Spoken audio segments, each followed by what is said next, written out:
నమస్తే, welcome to NH TV. బంగ్లాదేశ్లో రాబోయే 4-5 రోజుల్లో ఏదో జరగబోతోంది, పెద్ద విషయమే ఏదో జరగబోతోంది అనేటువంటి వార్తలు మీడియాలో వస్తున్నాయి. అది ఏం జరుగుతుంది, ఏం జరిగేటువంటి అవకాశం ఉంది అంటే గనక ఏదైనా సైనిక తిరుగుబాటు జరగబోతోందా?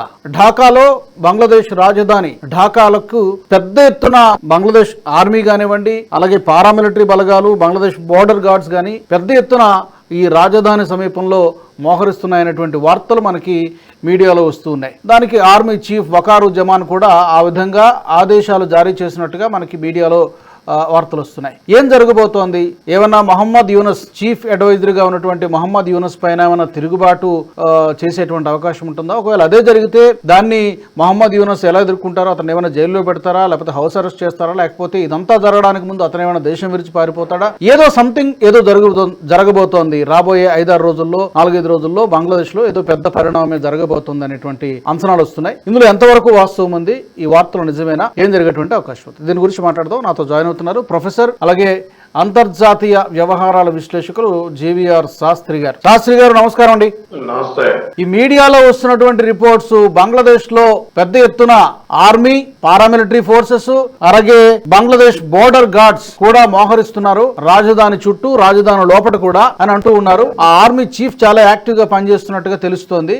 ఈ వార్తల్లో ఎంతవరకు వాస్తవం ఉందంటారు? మీకున్న ఇన్ఫర్మేషన్ ఏంటి? మహమ్మద్ యూనిస్ అనేవాడు ఈజ్ అపాయింటెడ్ చీఫ్ అడ్వైజర్. ఆయన ప్రైమ్ మినిస్టర్ కాదు, చీఫ్ అడ్వైజర్. అవును, చీఫ్ అడ్వైజర్. అసలు ఆర్మీ బంగ్లాదేశ్ యొక్క చరిత్రగతి తెలిస్తే ఆర్మీ జనరల్ ఎర్షాద్ పరిపాలించాడు, తర్వాత 2 పార్టీలు పరిపాలించాడు. కానీ ఇప్పుడు ఈయనకి ఆబ్లిగేషన్ ఉంది, ఏమని విత్ ఇన్ డిసెంబర్ లోపల ఆయనకి ఎలక్షన్స్ కండక్ట్ చేయాలి. ఓకే. ఆయన పరిస్థితి కనపట్లేదు. సో మాకున్న ఇన్ఫర్మేషన్ ఏంటంటే వీళ్ళు జిహాదీలు, ఎక్స్ట్రీమిస్టులు అందరూ కలిపి బంగ్లాదేశ్ క్యాపిటల్లోని ఢాకాలోని కంటోన్మెంట్ని ముట్టడించి కంటోన్మెంట్ని స్వాధీనం చేసుకోవాలని చెప్పి ఈ జిహాదీస్లో ఒక ప్లాన్ చేశారని ఒక ఇంటెలిజెన్స్ పోగొట్టారు. సో ఆ ఇంటెలిజెన్స్ ఎప్పుడైతే ఢాకాలో ఉన్న 18,000 మంది, మొత్తం 1,60,000 మంది, ఒక 20,000 మంది, 25,000 మంది సైన్యం, వాళ్ళకి మొత్తం ఢాకా బంగ్లాదేశ్ ఉన్న సైన్యం 1,60,000 మంది. 1,60,000 వాళ్ళ పారామిలిటరీ ఫోర్సెస్ ఇంకొక 1,00,000 ఉంటారు అంతే. ఓకే. బంగ్లాదేశ్ రేంజర్స్. ఓకే. వాళ్ళు ఈ 2 కలిపి వాళ్ళు ఏంటంటే ఎక్కడైతే బంగ్లాదేశ్ ఆర్మీ కంటోన్మెంట్ నుంచి ఏమైనా ఇది వస్తుందేమో, అసలు కంటోన్మెంట్ ని లేపేస్తే పోలా అని చెప్పి మన మహమ్మద్ యూనిస్ ఏం చేసి ఉంటాడంటే, ఎక్స్ట్రీమిస్ట్ తీవ్రవాదులను ఒక 50,000 మందిని మీరు కంటోన్మెంట్ మీద అటాక్ చేసి కంటోన్మెంట్ లో స్వాధీనం చేసుకున్న ఆయుధాలు, అది ఒక ఆఫ్ఘనిస్తాన్ టైప్ లో ప్లాన్ చేసాడు అని నేను అనుకున్నాను. అందుకే అది అర్థం చేసుకునే ఆర్మీ చీఫ్ ఏం చేశాడంటే మొత్తం అందరినీ ఇమీడియట్ గా ఢాకాను చుట్టుముట్టామన్నాడు. ఓకే. అని చుట్టుముట్టండి, ఢాకాను చుట్టుముట్టేసి ఢాకాను కంట్రోల్లో తీసుకుందాం. ఇలాంటివి ప్రస్తుతానికి ఆయన యూనిస్కి ఏదైనా చేస్తాడా అంటే నేను దాని గురించి ఏమనుకోను. కానీ ఇదైతే, కానీ యూనిస్ మీద అయితే ప్రెషర్ ఉంది, చాలా విపరీతమైన ప్రెషర్ ఉంది. ఆయన టైం అయిపోయింది. ప్లస్ 2 విషయాలు. ఒకటి ఏంటంటే ఈ ఒత్తిడి ఎవరి దగ్గర నుంచి ఒత్తిడి ఉంది?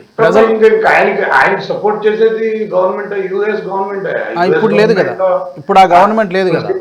తులసి కాబట్టి చాలా క్లారిటీగా ఢిల్లీలో ఇచ్చేసి వెళ్ళిపోయిన తర్వాత ఇంకా ఆయన స్టోరీ క్లోజ్ అయిపోయింది. ఎందుకంటే ఎవరైతే కోఆర్డినేట్ చేస్తారో యుఎస్ తరఫున ఆయన లేడు, ఆయన తీసేశారు. సో ఎవరైతే ఆయన్ని అపాయింట్ చేయడానికి ఉపకరించాడో, ఎవరైతే ఆయనతో మాట్లాడి ఇవన్నీ చేశాడో ఆయన్ని తీసేశారు. ఇప్పుడు ఆయన ఎవరితో మాట్లాడడానికి లేదు ఇక్కడ. యుఎస్ తరఫు నుంచి అక్కడ ఒక క్లారిటీ లేదు, అసలు మాట కూడా లేదు ఆయనకి. సో ఇప్పుడు అంతా బంగ్లాదేశ్లోని జిహాదీలు వాళ్ళు ప్లస్ ఐఎస్ఐ ఆల్రెడీ పాగా వేసింది. ఎందుకంటే ఐఎస్ఐలో వాళ్ళకి 4,000 మంది, 5,000 మంది వాళ్ళు ఆల్రెడీ అక్కడికి వెళ్ళిపోయారు. వాళ్ళు త్రూ ఒక షిప్ ద్వారా అక్కడికి వెళ్ళారు, అది మేము ఇస్తామని చెప్పి. సో వాళ్ళు ఏంటంటే, నా ఉద్దేశం పాకిస్తాన్కి చాలా ఇబ్బందికరమైన పరిస్థితి. వాళ్ళు డైవర్ట్ చేయడానికి, అటెన్షన్ డైవర్ట్ చేయడానికి, మనని కొంచెం ఏమైనా ఇబ్బంది పెట్టడానికి ఈ విషయం చూద్దాం అని చెప్పి ఏమైనా ప్లాన్ చేసి ఈ రకంగా ఐఎస్ఐ ఏమైనా చేసి ఉండొచ్చు. దానికి తగ్గట్టుగా ఆన్సర్. అందుకే మిలిటరీ ఆర్మీ అలర్ట్ అయింది. లాస్ట్ టైం మీరు గుర్తించలేదో, ఆర్మీ చీఫ్ నే వీళ్ళు అరెస్ట్ చేద్దామని ట్రై చేశారు, జరగలేకపోయింది. సో ఈసారి ఏం చేద్దాం అనుకున్నారంటే కంటోన్మెంట్ లేపేద్దాం అనుకున్నారు. సో కంటోన్మెంట్ లేపకుండానే ముందస్తుగానే వాళ్ళకి ఇన్ఫర్మేషన్ తెలిసింది. సో అయితే మొత్తం 45 బ్రిగేడ్లని ఆయన మొత్తం అన్ని మొబైలైజ్ చేసి చిట్టగాంగ నుంచి ఇక్కడ దాకా చిట్టగాంగ మొత్తం అటు సైడ్ ఉన్న కిలోమీటర్ 2400 కిలోమీటర్ల రేడియస్ లో ఉంటుంది అది మొత్తం బంగ్లాదేశ్. సో వాళ్ళందరూ ఎంతమంది అయితే మిలిటరీ 1,60,000 అందులో 45 బ్రిగేడ్లు అంటే ఆల్మోస్ట్ 70-80 వేల మంది. 80,000 మందిని కూడా వాళ్ళ వాళ్ళ మొత్తం ఆర్మూడ్ వెహికల్స్ తో సహా ఢాకాకు వచ్చామని ఆర్మీ చీఫ్ చెప్పాడు. దానికి తగ్గట్టుగా వాళ్ళు ఫాలో అయి వస్తున్నారు, చేస్తున్నారు. సో ఇందులో గవర్నమెంట్ నా ఉద్దేశం ఏంటంటే మన భారతదేశం ఎక్కడైనా ఇన్వాల్వ్ అవుతుందంటే డిప్లొమాసీలో ఇన్వాల్వ్ అవుతుంది కానీ డిఫెన్స్ లో ఇన్వాల్వ్ అవుతుందని నేను అనుకోను. ఇన్వాల్వ్ అవ్వకూడదు కూడా. ఎందుకంటే మనకు ఉత్తరోత్తర మనకి వీళ్ళతో ఇది ఉండాలి. మన ప్రకారం అయితే యూనిస్ ని ట్రైల్ చేయాలి, వార్ క్రైమ్స్ లో ట్రైల్ చేయాలి. ఆయన వార్ క్రైమ్ ట్రైల్ చేసి ఆయన హిందువుల్ని చాలా మంది చంపించేశాడు. హిందువుల్ని చాలా మంది చంపడానికి అర్హుడు ఆయన. ఉరిశిక్షకు అర్హుడు. నా ప్రకారం ఇంటర్నేషనల్ లా తెలిసిన వాళ్ళ ఆయన వార్ ట్రిబ్యునల్ లో మనం తీసుకెళ్తే అతనికి డెఫినెట్ గా ఉరిశిక్ష పడుతుంది. అతను చేసింది చాలా తప్పుడు పనులు చేశాడు. చాలా చేశాడు భారత్ కి వ్యతిరేకంగా. భారత్ వ్యతిరేకం కాదండి. అక్కడ మనం భారతదేశానికి వ్యతిరేకం చేసినా మనం పెద్ద పట్టించుకో. వాళ్ళే పెద్ద చేసినా అదే ఇబ్బంది కాదు. కానీ ఎక్కడైతే మైనారిటీ ప్రజలు ఉన్నారు, ఎందుకంటే ఏ మూలాల మీద బంగ్లాదేశ్ ఏర్పడిందో, ముజిబుర్ రెహమాన్ ఏ మూలాల మీద పాకిస్తాన్ తో గొడవపడి మమ్మల్ని కాపాడండి అని చెప్పి మనల్ని అడిగాడో అదే మూలాల మీద వాళ్ళు నిలబడి, పాకిస్తాన్ నిలబడినట్టుగా వాళ్ళు నిలబడి అక్కడ ఉన్న హిందువుల్ని, క్రీస్తువుల్ని, మొత్తం అందరినీ మైనారిటీల్ని అటాక్ చేయడం. ఒక టైంలో వాళ్ళు మైనారిటీ, బంగ్లాదేశీలు మైనారిటీ పాకిస్తాన్కి ఎదురుకుండా. అట్లా మనం వాళ్ళకి ఇచ్చినప్పుడు వాళ్ళ ప్రిన్సిపల్స్ మర్చిపోయి వాళ్ళ బంగ్లాదేశ్ మట్టి మాట్లాడాలి. ఎందుకంటే ప్రజలందరూ ఉన్న ప్రజలందరూ బంగ్లాదేశీ వాళ్ళు రిలీజియస్ తో సంబంధం లేదు. బంగ్లాదేశ్ రిలీజియస్ తో ఏర్పడలేదు, రిలీజియన్ గా ఏర్పడలేదు. ఈ దిక్కుమాలి బ్రిటిష్ వాళ్ళు చేసిన ఏదో పని. పంజాబ్ లో సగభాగాన్ని, బంగ్లాదేశ్ లో సగభాగాన్ని మీకు చూడండి, చాలా జాగ్రత్తగా అబ్జర్వ్ చేయండి. పంజాబ్ లో సగభాగాన్ని పాకిస్తాన్ లో కలిపారు, బంగ్లాదేశ్ లో సగభాగాన్ని పాకిస్తాన్ లో కలిపారు. అప్పుడు పాకిస్తాన్, ఇప్పుడు బంగ్లాదేశ్. అది తేడా ఏంటంటే ఇది రకంగా వెళ్తుంది. అదే రకంగా ఈయన యూనిస్ కి వాడు బ్యాంకాక్ లో బీమ్స్టెక్ మీటింగ్ అడిగాడు. బీమ్స్టెక్ మీటింగ్ లో సైడ్ లైన్స్ ఆఫ్ బీమ్స్టెక్ ఆయన కలుద్దామని ట్రై చేశాడు. మోడీ గారికి అడిగాడు, మోడీ గారు నో చెప్పారు అని చెప్పి తెలిసింది. సో ఆయన కలుస్తాడని నేను అనుకోండి. ఎటువంటి బయలాటరల్ ఇష్యూ, ఎందుకంటే ఆయన గవర్నమెంట్ ప్రకారంగా ఎలక్ట్ అయిన మనిషి అయితే కాదు. ఆయనతో గవర్నమెంట్ ప్రకారం డిప్లొమాటిక్ రిలేషన్స్ మాట్లాడడం అనేది కరెక్ట్ కాదని నా ఉద్దేశం.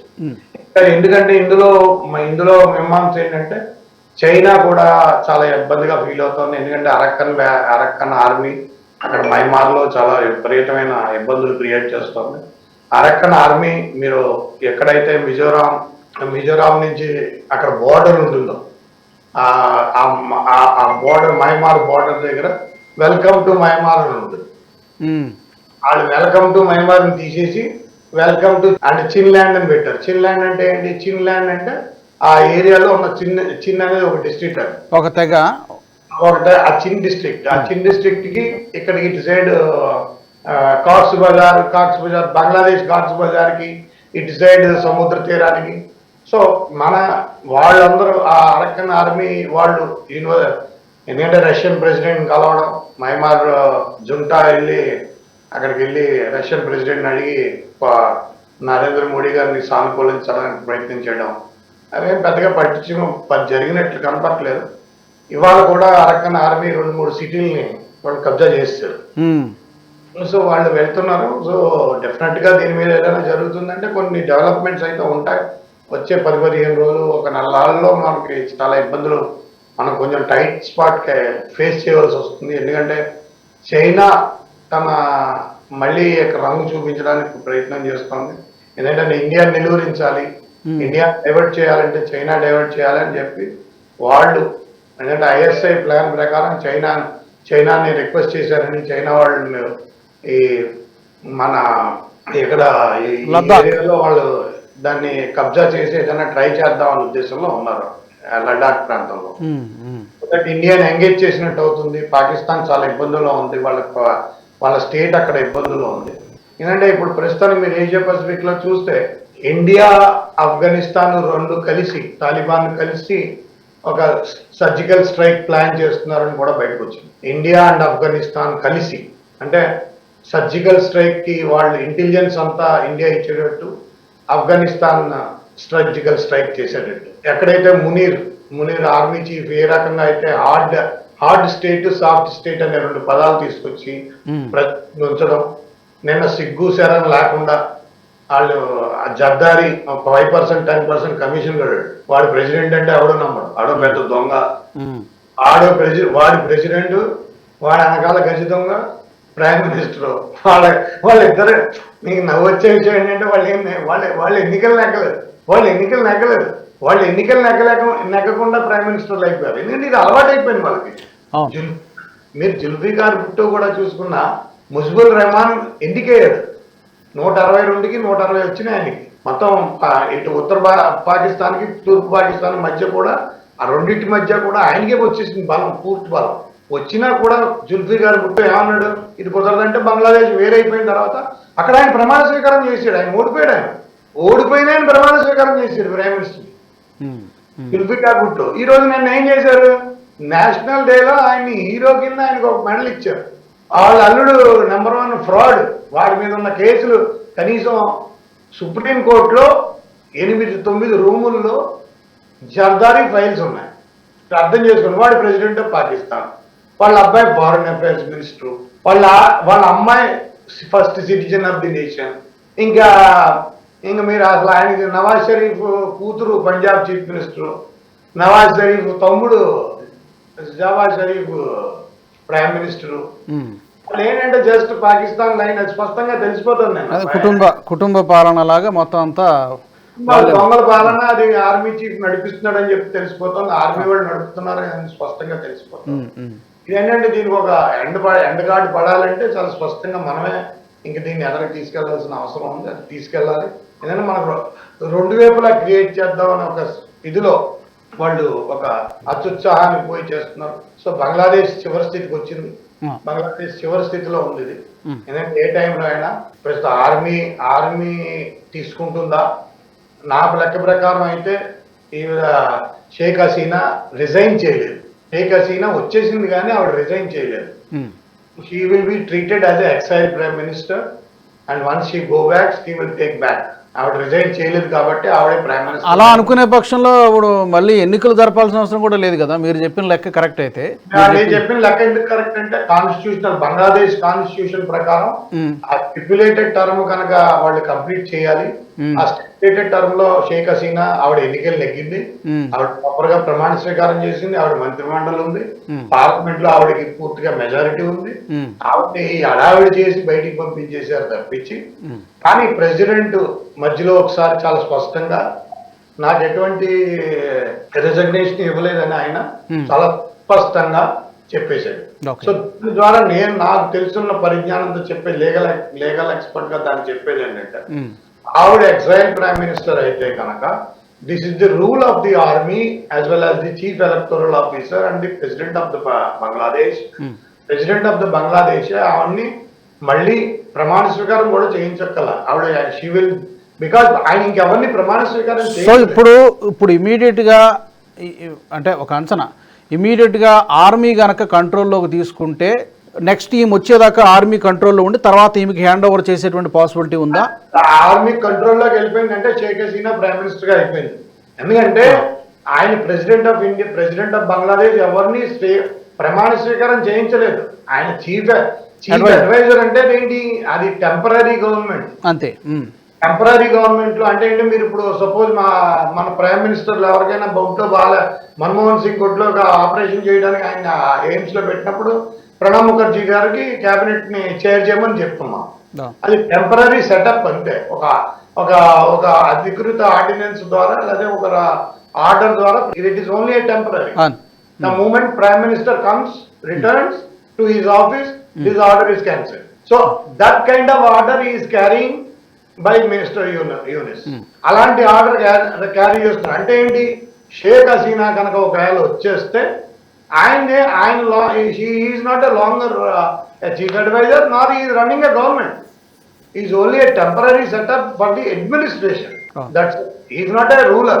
He is not a ruling the state. So ఆ యాంగిల్ లో చూసినా కూడా సో ఈస్ గాడ్.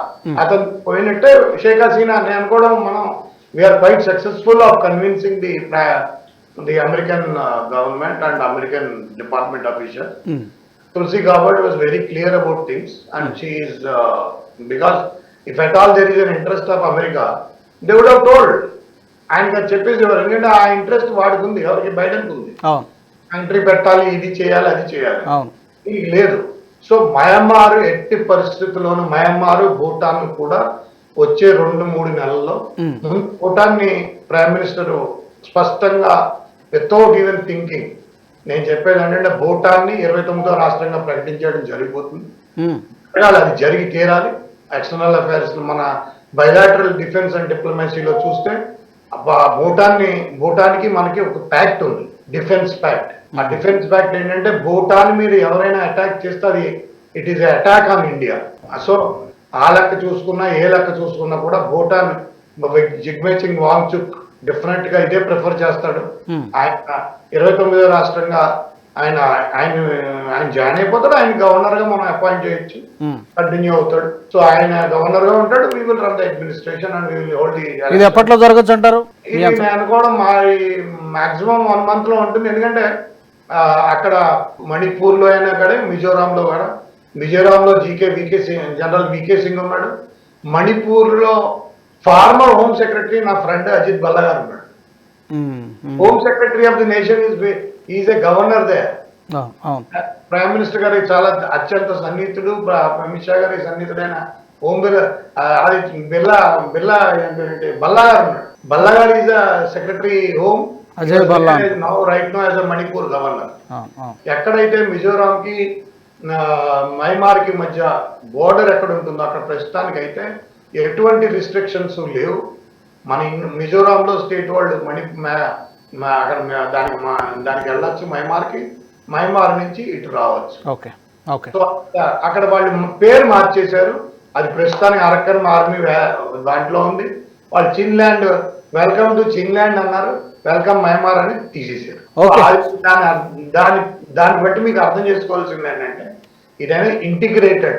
మయన్మార్ అయినా సరే, బంగ్లాదేశ్ అయినా సరే, భూటాన్ అయినా సరే, ఇదంతా నార్త్ ఈస్ట్ ని పూర్తిగా కొలిక్కి తీసుకురావడం, ఆ చికెన్ నెక్ ని పూర్తిగా ఒక విధి విధానం. ఎందుకంటే చికెన్ నెక్ మీద ఐఎస్ఐ కన్ను పెట్టింది. ఐఎస్ఐ ద్వారా ఐఎస్ఐ వేసిన పథక రచన ఈ చికెన్ నెక్ ని ఏదో రకంగా మనం డిస్కనెక్ట్ చేయగలిగితే ఇండియా చాలా పెద్ద మొక్క పోతుంది. మనల్ని ఏ రకంగా అయితే బలిచిస్తామని వాళ్ళు మనం తీసేద్దామని చూస్తున్నారో ఆ రకంగా మన దగ్గర నుంచి ఒక పెద్ద మొక్క తీసేయాలని ఒక ఉద్దేశంతో చేసిన పని వాళ్ళు తవ్వుకున్న గోతులు వాళ్ళే పడిపోయారు. ఓకే శాస్త్రి గారు, చూద్దాం రాబోయే 1-10 రోజుల్లో 2 వారాల్లో ఏమైనా జరిగే అవకాశం కనిపిస్తుంది. Thank you very much for your analysis. ధన్యవాదాలు. మరి మా ప్రేక్షకులు కూడా మీ అభిప్రాయాలను కామెంట్ల రూపంలో తెలియచేయండి. బంగ్లాదేశ్లో రాబోయే రోజుల్లో, రాబోయే 2-3 వారాల సమయంలో ఏం జరిగేటువంటి అవకాశం ఉంది? సైనిక తిరుగుబాటు జరుగుతుందా? ఒకవేళ అదే జరిగితే మహమ్మద్ యూనస్ పరిస్థితి ఏంటి? జో బైడెన్ అండ చూసుకొని రెచ్చిపోయినటువంటి మహమ్మద్ యూనస్ ఇప్పుడు అక్కడ జో బైడెన్ తప్పుకున్నాడు, ట్రంప్ వచ్చాడు. ట్రంప్ మొత్తం కూడా మోదీ చూసుకుంటారని చెప్పి ఇప్పటికే చాలా స్పష్టంగా చెప్పడం జరిగింది. ఒకవేళ సైనిక తిరుగుబాటు జరిగితే, ఆర్మీ పరిపాలన వస్తే ఏం జరుగుతుంది? మహమ్మద్ యూనస్ని జైల్లో పెడతారా? హౌస్ అరెస్ట్ చేస్తారా? ఏం జరిగేటువంటి ఎలాంటి పరిణామాలు చోటు చేసుకునేటువంటి అవకాశం ఉంది? భారత ప్రభుత్వం మరి ప్రత్యక్షంగా ఏమైనా జోక్యం చేసుకుంటుందా? దౌత్యపరంగా ఏమైనా ఇన్వాల్వ్ అవుతుందా? లేకపోతే సైన్యాన్ని రంగంలోకి దించుతుందా? Anything can happen. మరి ఏం జరిగేటువంటి అవకాశం ఉంది? మీ అభిప్రాయాల్ని ఏం చేస్తే బాగుంటుంది అనే దాని మీద కూడా మీ అభిప్రాయాలను కామెంట్ రూపంలో తెలియచేయండి. ఈ వీడియో నచ్చినట్టయితే లైక్ చేయండి, షేర్ చేయండి, బెల్ బటన్పై క్లిక్ చేయండి. అలాగే NHTV గ్రూప్ ఆఫ్ ఛానల్స్ని సబ్స్క్రైబ్ చేసుకోండి. జాతీయవాద జర్నలిజాన్ని ప్రోత్సహించండి. జై హింద్, జై భారత్.